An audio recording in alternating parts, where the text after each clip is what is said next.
Hands on the car. You don't belong here. Drop whatever's in your pockets, now. Officer, this is my driveway. I am Marcus Sterling. I am a federal magistrate judge. I don't care who you say you are. You fit the description. Turn around. Officer Derek Vance had been wearing the badge of the Oak Creek Police Department for 6 years when he made the decision that would implode his career, humiliate his department, and cost the taxpayers of his city exactly $1.8 million.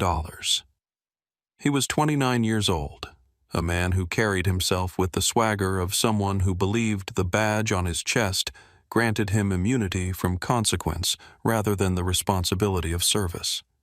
He was aggressive, quick to judge, and possessed a dangerous certainty that his instincts were never wrong.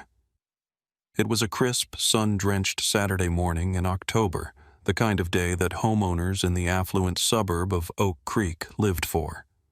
The leaves were turning amber and gold, the air was sharp and clean, and the neighborhood was quiet. But silence to Officer Vance often signaled that someone was getting away with something. He was patrolling Sector 4, a sprawling labyrinth of manicured lawns, 3-car garages, and winding driveways that housed the city's doctors, lawyers, and corporate executives. It was a low-crime area, the kind of beat where officers usually spent their time waving at joggers or checking on false burglar alarms. However, Vance didn't see himself as a community peacekeeper. He saw himself as a hunter. And that morning a dispatch call would give him a target. The call came in at 10:15 a.m. A resident reported a suspicious individual possibly stripping parts off a vehicle in a driveway on Willow Creek Lane. The dispatcher noted that the caller sounded anxious, claiming the man did not look like he lived there and appeared to be thuggish. Vance took the call immediately. His mind already primed by years of unchecked bias and a department culture that often looked the other way began to paint a picture before he even put his patrol car in drive. In his mind, he wasn't going to check on a homeowner. He was going to intercept a grand theft auto in progress. What Vance didn't know, what he couldn't possibly know because he never bothered to check the property records or pause for a moment of critical thinking, was that the man in the driveway was not a thief. He was federal magistrate Judge Marcus Sterling. Judge Sterling was 62 years old, a legal titan who had spent 35 years serving the United States justice system. He was a man who signed the warrants that officers like Vance needed to do their jobs. He was a man who had sent dangerous criminals to federal prison and had fiercely protected the civil liberties of the innocent. But on this particular Saturday, he wasn't wearing his judicial robes. He was wearing oil-stained coveralls, listening to jazz, and working on the engine of his 1967 Shelby GT500. And to Officer Derek Vance, that was enough to make him a criminal. Judge Marcus Sterling was a man of precise habits and formidable intellect. Born in the segregated South and raising himself up through sheer grit and brilliance, he had graduated top of his class from Harvard Law, before embarking on a career that was nothing short of legendary. Colleagues known him as the Hammer for his firm sentencing, but also as the Scale for his unwavering fairness. He was a man who demanded absolute respect in his courtroom not because of his ego, but because of the sanctity of the law he upheld. At 62, his hair was gray and close-cropped, his posture military straight even when relaxed. However, the man standing in the driveway of the expansive brick colonial house on Willow Creek Lane didn't look like a federal judge to the untrained eye. Sterling had been in love with American muscle cars since he was a teenager, and this Shelby GT500 was his pride and joy. He had spent the last 3 years painstakingly restoring it piece by piece. Today was carburetor day. His hands were coated in black grease. His vintage blue coveralls were smudged with oil. A rag hung from his back pocket, and a toolbox worth more than most people's cars lay open on the concrete. He was in his element, humming along to a Miles Davis track playing from a portable speaker on his workbench. For Sterling, these Saturday mornings were a sanctuary. They were the only time he could disconnect from the heavy burden of judgment, from the endless stream of motions and pleas, and focus on something tangible. Mechanics was honest work. If you fixed it right, it ran. If you didn't, it stalled. There was no ambiguity, no perjury, no gray area. He had lived in Oak Creek for 12 years. He was the first black resident on his block, a fact that had caused a ripple of whispers a decade ago, but had since settled into polite nods and neighborly waves mostly. He kept his grass cut to the millimeter, his hedges trimmed, and his property in pristine condition. He was the model neighbor. But the demographics of the neighborhood were shifting again, with new money moving in, bringing people who didn't know the history of the street or the credentials of the quiet man at the end of the cul-de-sac. Sterling wiped his forehead with the back of his wrist, leaving a faint streak of grease. He was focused on the fuel mixture screw, turning it with the precision of a surgeon. He didn't hear the siren because there wasn't one. Vance had arrived in stealth mode, rolling up the street quietly to catch the perpetrator in the act. Sterling was completely unaware that his peaceful Saturday was about to be shattered by a man who saw his skin color as probable cause and his tool as a weapon. The catalyst for this disaster was Brenda Miller, a 48-year-old woman who had moved into the house across the street just 3 weeks prior. Brenda was the type of person who spent her days monitoring the neighborhood app, reporting parked cars that hadn't moved in 24 hours and complaining about garbage bins left out too long. She prided herself on being the eyes and ears of the community, though her vision was severely distorted by deep-seated prejudices she would vehemently deny having. From her living room window, Brenda saw a black man in dirty clothes leaning into the hood of a classic car. She didn't see a neighbor. She didn't see a hobbyist. She saw a threat. In her mind, the owners of that large brick house were likely away on vacation, and this man was brazenly stripping the car for parts in broad daylight. It never occurred to her to walk over and say hello. It never occurred to her that a thief wouldn't bring a high-end rolling toolbox to a crime scene. She simply picked up the phone. 911, what is your emergency? Yes, I need police on Willow Creek Lane immediately, Brenda said, her voice trembling with manufactured fear. There's a man. A suspicious man. He's taking apart a car in the driveway of 420 Willow Creek. He doesn't belong here. Is he armed, ma'am? I don't know. He has tools. Large metal tools. He looks aggressive. I'm afraid to go outside. The dispatcher logged the call. Suspicious subject, possible auto theft in progress. Code 2. When the call flashed on Officer Derek Vance's computer, he smiled grimly. He had been looking for action all morning. Vance's personnel file was a minefield of red flags that the department had studiously ignored. In his 6 years on the force, he had accrued 6 formal complaints. 4 involved excessive force, and 2 involved discourteous conduct toward minorities. He had been sent to de-escalation training, twice a box-checking exercise he slept through. His sergeant, an old-school officer named Miller, no relation to Brenda, often covered for him, calling him proactive and a hard charger. Vance believed in the warrior cop mentality. He viewed every civilian as a potential combatant and every interaction as a battle for dominance. He didn't serve the community. He patrolled it like occupied territory. As he turned his cruiser onto Willow Creek Lane, he wasn't thinking about investigation. He was thinking about apprehension. He saw the black man. He saw the hood up. He saw the tools. Gotcha, he thought. He didn't run the license plate of the Shelby, which would have returned a registration to Marcus Sterling. He didn't check the address history. He simply pulled his cruiser diagonally across the end of the driveway, blocking the exit, and stepped out. Vance didn't adjust his hat or offer a greeting. He unsnapped the retention strap on his holster and rested his hand on the grip of his Glock 17. His adrenaline was already spiking, fueled by the narrative he had constructed in his head. He walked up the driveway with a heavy stomping gait, projecting authority, demanding submission. Judge Sterling heard the crunch of tires and the heavy footsteps. He pulled his head out from under the hood, a wrench still in his right hand. He squinted against the sun, seeing the silhouette of a police officer marching toward him. His first instinct was that something had happened in the neighborhood, a loose dog, perhaps, or a solicitation warning. He smiled politely, a natural reaction for a man who worked with law enforcement daily. "Good morning, officer," Sterling said, his voice deep and calm, the voice that had commanded federal courtrooms for decades. "Can I help you?" Vance didn't return the greeting. He stopped 15 feet away, legs spread in a tactical stance, his hand tight on his weapon.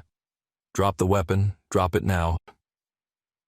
Sterling looked at the wrench in his hand, then back at the officer. He didn't drop it immediately. The command was so absurd, it took a moment to process. "The wrench, officer, I'm fixing my carburetor." "I said, drop the weapon and step away from the vehicle. Do it now, or I will light you up." Vance screamed, his voice cracking with intensity. Sterling slowly placed the wrench on the radiator support and raised his empty hands, palms open. He knew the drill. He had seen the body cam footage in hundreds of cases. He knew that any sudden movement could be his death warrant, regardless of his status. "All right, the tool is down. Officer, my name is Marcus Sterling. I am the homeowner. I live here. This is my car." "I didn't ask for your life story," Vance barked, closing the distance but keeping his hand on his gun. "Turn around. Hands on the vehicle. Spread 'em." "Officer, you are making a mistake," Sterling said, his tone shifting from polite to authoritative. "I am a federal magistrate judge for the Eastern District. You are on private property without a warrant. I am identifying myself to you. If you check the registration of this vehicle, you will see it belongs to me." "Shut up," Vance yelled. "I'm not going to tell you again. You fit the description of a suspect reported for stripping vehicles. Turn around now." "A suspect." Sterling's eyes narrowed. "I am wearing coveralls in my own driveway. Who reported this?" "That's none of your business. Turn around." "I will not turn around," Sterling said, standing his ground. He wasn't defiant. He was resolute. He knew the law better than Vance ever would. "I am under no obligation to submit to a search without reasonable suspicion of a crime. Working on a car in a driveway is not a crime. I have identified myself. My wallet is in my back pocket. I am going to reach for it slowly to show you my identification." "Don't you do it." Vance drew his weapon, pointing it directly at the chest of the man who had dined with the governor 2 weeks prior. "Hands in the air." The scene had frozen. The birds were still singing, the sun was still shining, but on the driveway the air was thick with the potential for violence. Neighbors had started to come out. A teenager 2 houses down was already filming with his iPhone. "Officer," Sterling said, his voice dropping an octave, becoming the voice of doom that defendants feared. "You are pointing a loaded firearm at a federal judge. You have no probable cause. You have no reasonable suspicion that survives scrutiny. If you pull that trigger, there is no qualified immunity that will save you. Lower your weapon." Vance hesitated. The man wasn't acting like a thief. Thieves ran. Thieves begged.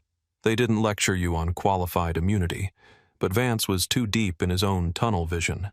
To back down now would be to lose face. It would be admitting he was wrong, and Derek Vance did not admit he was wrong. He holstered his gun, but immediately pulled his taser. "That's it. You're under arrest for failure to obey and resisting an officer." Vance rushed forward. He grabbed Sterling's left arm, twisting it violently behind his back. Sterling winced. He had a rotator cuff injury from tennis, but he did not fight back. He knew that resisting was the catch-all charge officers used to justify brutality. He went limp, allowing Vance to manhandle him. "I am complying," Sterling said loudly for the benefit of the recording witnesses. "I am offering no resistance. You are hurting my shoulder." "Stop fighting!" Vance shouted a lie for the benefit of his own body camera. He slammed Sterling against the fender of the pristine Shelby, the metal buckle of his belt scratching the custom paint job. He kicked Sterling's legs apart and ratcheted the handcuffs on tight, too tight. "You are under arrest," Vance panted, adrenaline coursing through him. "For what crime?" Sterling asked calmly, his face pressed against the warm metal of his car. "Trespassing, loitering, resisting arrest, disorderly conduct. Vance rattled off the list like a menu. Trespassing at my own home. Sterling almost laughed, a dry, humorless sound. Officer, look at my back pocket. My wallet is there. My ID is there. My federal credentials are there. I'll check your ID when we get to the station, Vance sneered. He hauled Sterling upright, spinning him around. Right now, you're going for a ride. Sterling looked the young officer in the eye. He saw the arrogance, the fear masked as aggression, the total lack of professional discipline. Officer, I want you to remember this moment, Sterling said softly. I want you to remember that you refused to verify my identity when offered. I want you to remember that you are arresting me on my own property based solely on a phone call and your own bias. This is the end of your career. Yeah, tell it to the judge, Vance mocked, shoving Sterling toward the patrol car. I am the judge, Sterling replied. Vance ignored him, stuffing the 62-year-old man into the cramped back seat of the cruiser.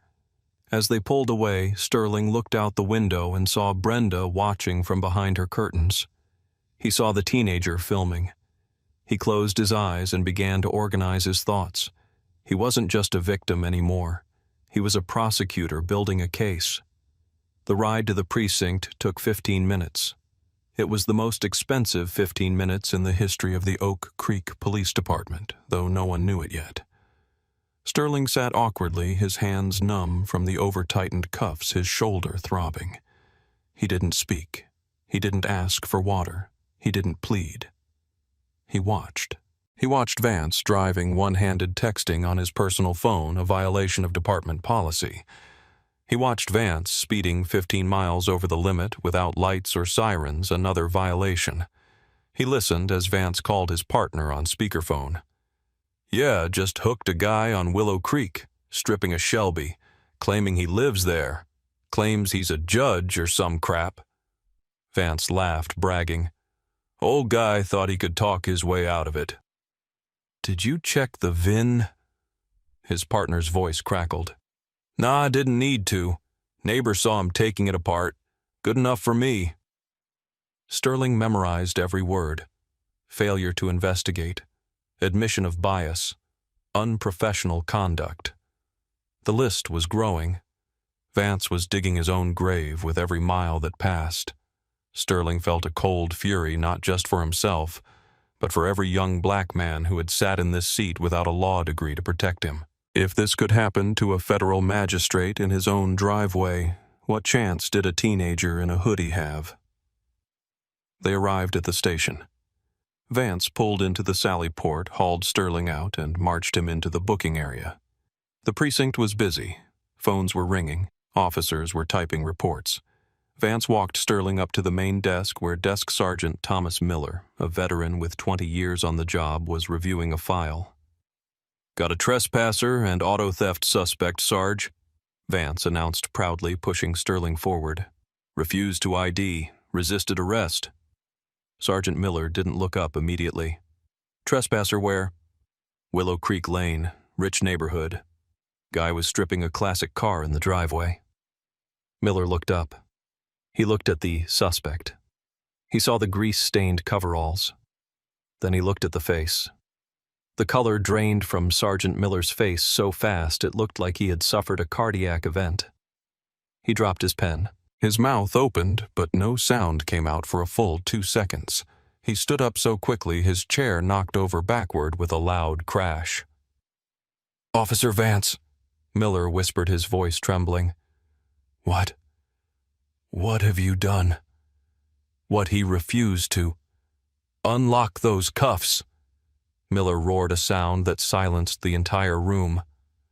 Unlock them right now. Sarge, he's a suspect. That is Federal Magistrate Judge Marcus Sterling, Miller screamed, coming around the desk. He swears in our new recruits. He signs our search warrants. You just arrested a federal judge in his own damn driveway. Vance froze. The key in his hand felt like it weighed 1,000 pounds. He looked at the man in the coveralls. The man who had told him, "I am the judge." The man who was now looking at him with a gaze that could peel paint off a wall. I thought," Vance stammered. "You didn't think—" Miller shoved Vance aside and unlocked the cuffs himself. "Judge Sterling, Your Honor, I am so sorry. I don't know what I have no words." Sterling rubbed his wrists. There were deep red grooves where the metal had bitten into his skin. He didn't look at Miller. He looked directly at Derek Vance, whose arrogance had evaporated, replaced by the nausea of realization.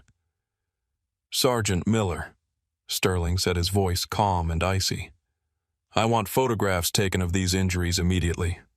I want this officer's body camera footage secured and uploaded to a server he cannot access. I want the dash cam footage. I want the 911 call recording. And I want the chief of police down here in 5 minutes." "Yes, Your Honor, right away." "And Officer Vance." Sterling stepped closer, smelling the fear on the young man. "You have the right to remain silent. I suggest you use it." The fallout was swift, brutal, and public. Judge Sterling didn't just sue, he dismantled the department's practices piece by piece. The civil rights lawsuit filed the following week named Officer Derek Vance, the chief of police in the city of Oak Creek. It alleged unlawful arrest, excessive force, false imprisonment, and a violation of the 4th and 14th Amendments. But it was the discovery phase that truly damned them. The investigation revealed that Vance had a pattern of targeting minorities, a pattern his supervisors had documented but ignored. It revealed the 911 call from Brenda Miller, which was played on every national news network. The contrast between her hysterical description of a thug and the image of a 62-year-old judge fixing his car was a stark illustration of implicit bias. The video of the arrest went viral. The world watched as Vance screamed at a calm, compliant man. They watched as he mocked the judge's declaration of his identity. They watched the absolute failure of policing basics. The city's lawyers took one look at the evidence and begged to settle. There was no defense. No, you cannot defend arresting a man for standing in his own driveway. You cannot defend refusing to look at ID. You cannot defend the indefensible. The settlement was agreed upon $1.8 million. It was one of the largest payouts in the city's history for a single arrest. But Sterling didn't stop at the money. As part of the settlement, he demanded a complete overhaul of the department's training on bias and de-escalation. He required that an independent oversight committee be formed to review all citizen complaints, a committee that would have subpoena power. Derek Vance was fired 2 weeks after the incident. The termination letter was scathing, citing gross incompetence, bias, and a total lack of judgment. He was stripped of his certification, ensuring he could never work in law enforcement again. Brenda Miller, the neighbor, faced her own reckoning. While she wasn't charged criminally, she was sued for defamation and harassment. She moved out of the neighborhood 3 months later, unable to bear the shame of being the Karen who called the cops on a federal judge. 6 months later, Marcus Sterling stood in his driveway. The Shelby was finished. The engine purred with a deep, throaty rumble that shook the pavement. It was a beautiful sound. But as he wiped a smudge of dust from the fender, Sterling paused. He looked up the street. The leaves were green again. The neighborhood was quiet. But it didn't feel the same. It would never feel the same. He had won the lawsuit. He had changed the policy. He had held them accountable. But the peace was gone. Every time a patrol car drove by, his pulse would quicken just a fraction. Every time he worked in his yard, he felt the weight of invisible eyes watching, judging, assuming. He realized that the money didn't fix the humiliation. The firing of one officer didn't erase the system that created him. He was a federal magistrate, a man of immense power, and it had taken all of that power just to survive a Saturday morning in his own garage. Sterling turned off the engine. The silence returned to Willow Creek Lane. He looked at the camera lens of the world, at you, the viewer, and he wondered, if this is what justice looks like for a judge, what does it look like for everyone else? This story isn't just about a bad cop or a big settlement. It's about the fragility of freedom when bias holds the badge. What do you think? Should officers be personally liable for settlements in cases of obvious misconduct, or should the taxpayers continue to foot the bill? And how do we fix a system where a man is assumed guilty just because of where he stands and what he looks like? If you believe these stories need to be told, hit that like button and subscribe. We'll keep shining the light where it needs to be. Until next time, stay safe and know your rights. Ma'am, last warning. Show me your ID or you're going in cuffs. You have no reasonable suspicion. This stop is unlawful. I do not consent. Don't lecture me. Turn around. I'm asserting Now. my Fourth Amendment rights. That is not a Hands crime. behind your back. I am not resisting, and this... The high-definition dashboard camera mounted on the dash of Patrol Unit 4 Alpha captured the entire sequence in vivid color. The timestamp in the upper right corner read 10:32 a.m. on a Tuesday. The sun was shining on the manicured lawns of the Brentwood subdivision, a quiet upscale neighborhood where the loudest noise was usually a leaf blower. Officer Kyle Miller had absolutely no idea that the woman he was staring at through his windshield, the woman standing at the end of a driveway in a cashmere cardigan, was not a porch pirate scouting for packages. She was Dr. Evelyn Vance, a tenured professor of constitutional law at the State University, a former appellate litigator, and the author of the very textbook on criminal procedure that was currently sitting in the trunk of Miller's own patrol car. She had spent 30 years teaching future prosecutors and defense attorneys how to interpret the Fourth Amendment. She had argued before the Circuit Court of Appeals, and now she was about to become the subject of a federal civil rights lawsuit that would bankrupt the city's insurance policy and obliterate Officer Miller's career before it had even truly begun. Before we unravel this infuriating and vindicating chain of events, I need you to do something important. Scroll down and leave a comment telling me where you are watching from today. Whether you're in Texas, New York, or outside the U.S., I want to know. And if you believe that nobody is above the law, especially those who enforce it, hit that subscribe button. This story is a masterclass in what happens when arrogance meets absolute legal competence. You do not want to miss the ending. Kyle Miller was 23 years old, fresh out of the academy, and eager to make his mark. He had been on solo patrol for less than 3 months. He was aggressive, proactive, and unfortunately prone to making snap judgments based on appearance rather than behavior. That Tuesday morning, there had been a bulletin about package thefts in the wider district, vague reports of a sedan following delivery trucks. Miller was cruising through Brentwood, a neighborhood that was predominantly white, scanning for anything out of place. When he turned onto Maplewood Drive, his eyes locked onto Evelyn Vance. Evelyn was 64 years old. She was standing at the curb next to her brick mailbox, sorting through a stack of envelopes she had just retrieved. She was wearing reading glasses, comfortable gardening slacks, and a beige cardigan. A black Lexus LS 500 was parked in the driveway behind her. To any reasonable observer, she looked exactly like a homeowner checking her mail. To Officer Miller, she was a suspicious individual, lingering near a property that he decided she didn't look like she belonged to. He slowed his cruiser to a crawl, watching her. Evelyn looked up over the rim of her glasses, saw the police car, and went back to sorting her bills. She didn't run. She didn't look nervous. She didn't hide anything.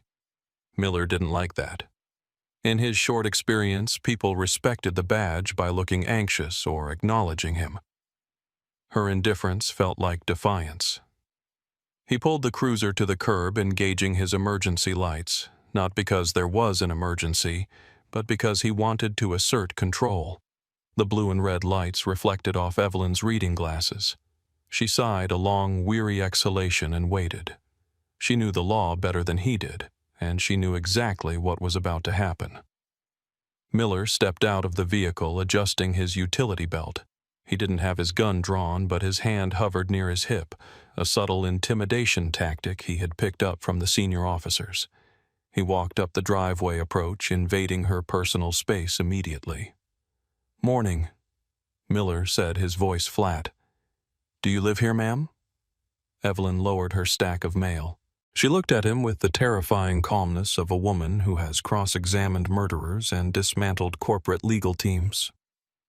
"Good morning, officer," she said, her diction crisp and precise. "I am retrieving my mail. Is there a reason you have activated your emergency lights and approached me?" Miller blinked. He wasn't used to suspects, and in his mind she was already a suspect answering a question with a question. "I asked if you live here," Miller repeated, stepping closer. "We've had reports of mail theft and porch pirates in the area. I need to see some identification to verify you belong at this address." The trap was set. Miller thought he was conducting a simple field interview. He didn't realize he had just stepped onto a legal landmine. Evelyn didn't reach for her purse. She didn't fumble for a license. She simply stood her ground, feet planted on the concrete of her own driveway. "Officer," Evelyn said, her voice dropping an octave, becoming authoritative, "you are currently detaining me on my private property. Under Delaware v. Prowse and Terry v. Ohio, you require reasonable articulable suspicion that I have committed, am committing, or am about to commit a crime to detain me and demand identification. Standing at a mailbox is not a crime. Being a black woman in a suburban neighborhood is not a crime.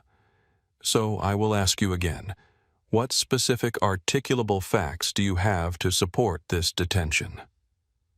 Miller's face flushed. The legal jargon flew over his head, but the tone hit him square in the ego. He interpreted her precision as obstruction.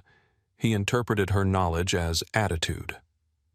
"Ma'am, you're not a lawyer, so don't try to lecture me on the law." Miller snapped the irony so thick it could choke a horse. "I am conducting an investigation. Your refusal to answer my questions is hindering that investigation. Now, for the last time, give me your ID, or you will be placed under arrest for failure to identify and obstruction of justice." Evelyn almost laughed, but she knew how dangerous this situation was. She knew that rookie officers often escalated to violence when their intellect was challenged. "Officer," she said, speaking slowly so his body camera would pick up every syllable. "Our state's failure to identify statute only requires a citizen to identify themselves if they have been lawfully arrested. You have not arrested me. You have no probable cause to arrest me. Therefore, I am under no legal obligation to provide you with physical identification. I am asking you to leave my property immediately." "That's it," Miller said. He stepped forward, closing the distance to less than 2 feet. "Turn around." "On what grounds?" Evelyn asked, not moving. "Disorderly conduct and resisting an officer." "I am not resisting. I am asserting my Fourth Amendment rights." "And asserting rights cannot be the basis for disorderly conduct. The Supreme Court was very clear on this in City of Houston v. Hill." The confrontation had drawn attention. Across the street, Mrs. Higgins, a 72-year-old retired librarian who had lived in Brentwood for 40 years, stepped out onto her porch.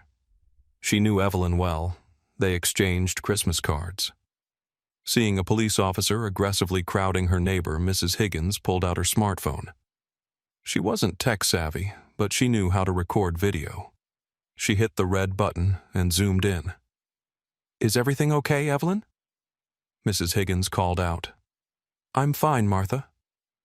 Evelyn replied, never taking her eyes off Miller. "This officer is struggling to understand the limits of his authority. Please keep recording." Miller looked over his shoulder. He saw the old woman recording. A smarter officer would have de-escalated. A smarter officer would have realized the optics were terrible. But Miller felt the corner he had painted himself into. If he walked away now, he felt he would look weak. He would look like he let a belligerent woman talk him down. He chose the path of most resistance. "Ma'am, put your hands behind your back," Miller shouted, reaching for her wrist. "I am not resisting," Evelyn stated clearly for the camera. "I am complying under duress. I am not consenting to this search or seizure." Miller grabbed her left wrist and twisted it behind her back with unnecessary force. Evelyn flinched, a sharp pain shooting through her shoulder, but she remained stoic. She didn't pull away. She allowed him to cuff her.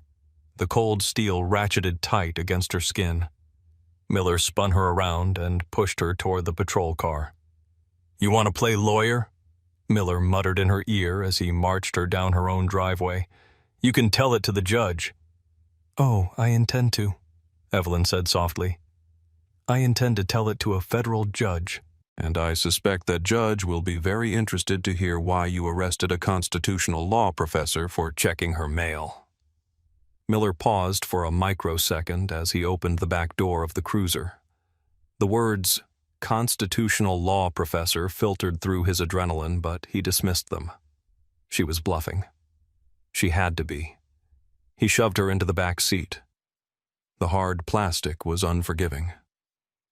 Evelyn sat awkwardly, her hands cuffed behind her, watching her house disappear from view as Miller slammed the door. He got into the driver's seat, breathing hard. He felt a rush of triumph. He had won the encounter. He picked up his radio. "Dispatch Unit 4 Alpha, 1 in custody, female uncooperative, transporting to station for booking." He put the car in drive and pulled away from the curb. The ride to the precinct took 15 minutes. Miller tried to make small talk, perhaps realizing he had been too rough, trying to normalize the situation. "If you had just shown me your ID, none of this would have happened," he said, looking at her in the rearview mirror. Evelyn stared out the window at the passing trees. She didn't look at him. "Officer," she said, her voice ice cold, "I am invoking my Fifth Amendment right to remain silent. I suggest you do the same, as everything you are saying is currently being recorded and will be used to establish your qualified immunity defense is invalid." Miller scoffed and turned up the radio. He had no idea that he was driving a ticking time bomb into his own station. When they arrived at the precinct, Miller pulled Evelyn out of the car. Her cardigan was ruffled and her wrists were red, but she walked with her head high. He guided her through the sally port and into the processing area. The smell of stale coffee and floor wax filled the air. Sitting at the booking desk was Sergeant Thomas Kowalski. Kowalski was 58, a 30-year veteran who was counting the days to retirement. He had seen everything. He looked up over his spectacles as Miller paraded his prisoner to the counter. Kowalski frowned. He saw a well-dressed black woman in her 60s, handcuffed, looking not like a criminal, but like the school principal who used to terrify him as a child. "What do we have here, Miller?" Kowalski asked, his voice gravelly. "Disorderly conduct, failure to identify resisting," Miller recited, puffing his chest out. "She refused to show ID during a suspicious person stop, started shouting legal nonsense at me." Evelyn stood perfectly still. "I did not shout," she corrected calmly. "And I would like my handcuffs removed, Sergeant." Kowalski looked at Evelyn, then at Miller. He sighed and opened the booking software. "All right, let's get your property logged," Kowalski said.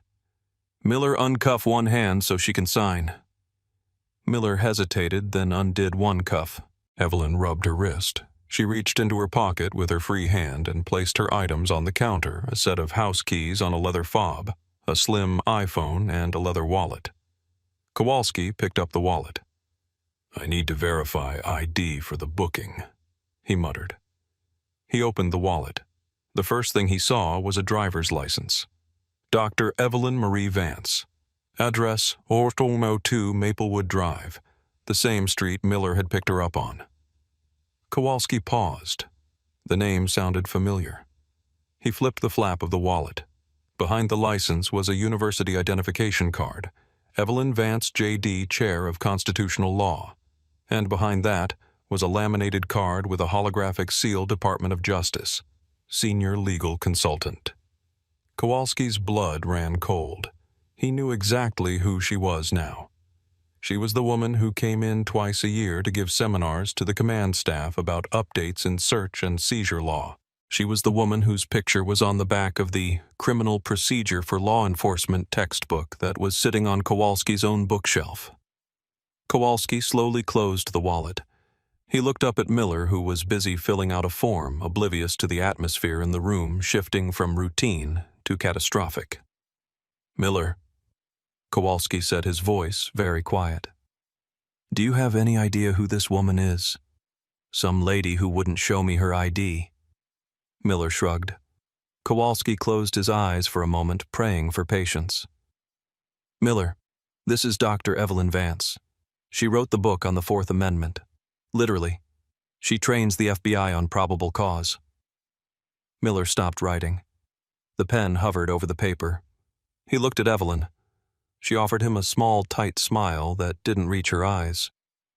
"I tried to tell you, officer," Evelyn said, "but you were more interested in my submission than my rights." Kowalski stood up immediately. "Take those cuffs off her, now." "But Sarge, take them off," Kowalski barked, slamming his hand on the desk. The sound echoed through the booking room, silencing the other officers. Miller fumbled for his key. He unlocked the other cuff. Evelyn rubbed her wrists where deep red indentations were already forming. "I'm going to get the lieutenant," Kowalski said to Evelyn, his tone apologetic and deferential. "Dr. Vance, please have a seat. I am very sorry about this." "Don't apologize, Sergeant," Evelyn said, checking her watch. "Just ensure the body camera footage is preserved. I want the unedited file. And I want the dash cam footage. And I want the initial call log that sent this officer to my street." Kowalski disappeared into the back offices. Miller stood there, suddenly feeling very small. The adrenaline was gone, replaced by a sick feeling in the pit of his stomach. You really teach law?" Miller stammered. Evelyn looked at him not with anger, but with profound disappointment. "I teach the Constitution, Officer Miller, the document you swore an oath to uphold. Today you treated it like a suggestion. And that is why you will never wear that badge again." Lieutenant Grady burst into the room 2 minutes later, looking like he had just swallowed a lemon. He had been briefed by Kowalski. He knew the department was staring down the barrel of a public relations nuclear explosion. "Dr. Vance," Grady said, extending a hand. "I am Lieutenant Grady. There seems to have been a massive misunderstanding. You are free to go, of course. We can drive you back to your home immediately." "I will not be getting back in a police car, Lieutenant," Evelyn said, declining his hand. "My husband is on his way. He is also an attorney. While I wait, I would like the name and badge number of this officer, and I want a copy of the incident report before I leave." "We haven't finished the report yet," Grady said, trying to do damage control. "And frankly, since you're being released without charges, we can just treat this as a consensual contact that went wrong." "Lieutenant," Evelyn cut him off, her voice sharp, "do not insult my intelligence. This was a custodial arrest. I was handcuffed, placed in a vehicle, and transported against my will. That is a Fourth Amendment seizure. If you destroy any record of this, I will add spoliation of evidence to my complaint. Do I make myself clear?" Grady paled. "Crystal clear, ma'am." Evelyn Vance walked out of the police station 40 minutes later. She didn't look back at Miller, who was sitting in the corner with his head in his hands, being verbally dressed down by 2 supervisors. She went home, showered, and sat down at her mahogany desk. She didn't cry. She worked. She drafted a preservation letter for the evidence. She contacted the most aggressive civil rights litigator in the state, a former student of hers. 3 days later, the federal lawsuit was filed, Vance versus Miller and the city of Springfield. The complaint was a work of art. It didn't just allege misconduct. It dissected Miller's actions frame by frame, citing the specific Supreme Court precedents he had violated with timestamps from the video.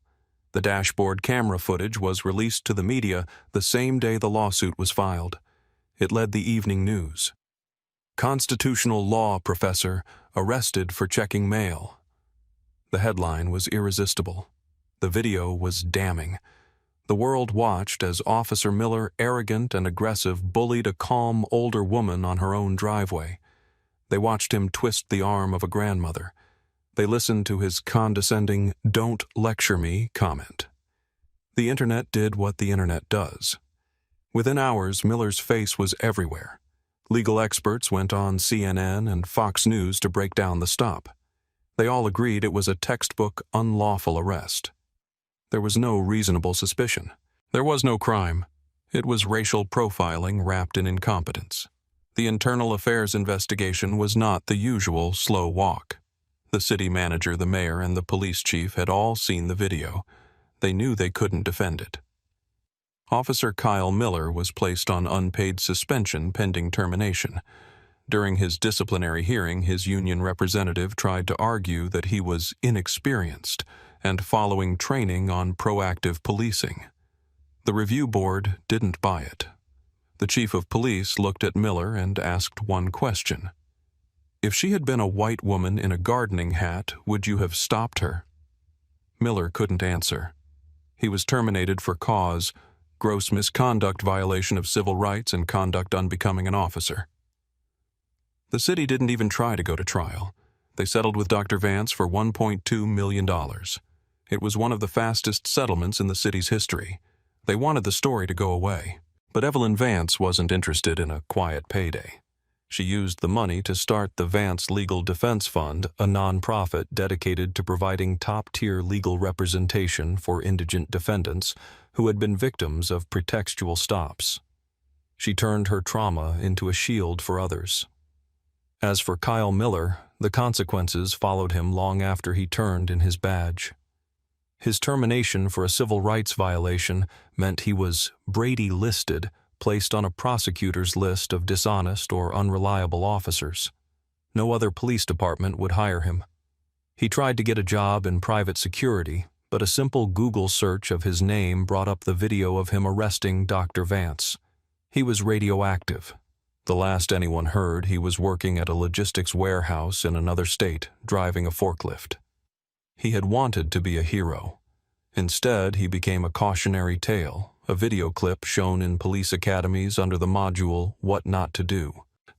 Evelyn returned to her classroom the next semester. The lecture hall was packed. Students sat on the stairs just to hear her speak. She walked to the podium, adjusted her glasses, and opened her laptop. She projected the video of her own arrest onto the massive screen behind her. The room went silent as they watched their professor being handcuffed. When the video ended, Evelyn looked out at the sea of future lawyers. The Fourth Amendment. She began, her voice steady and powerful, is not a theoretical concept. It is a physical barrier between the power of the state and the liberty of the citizen.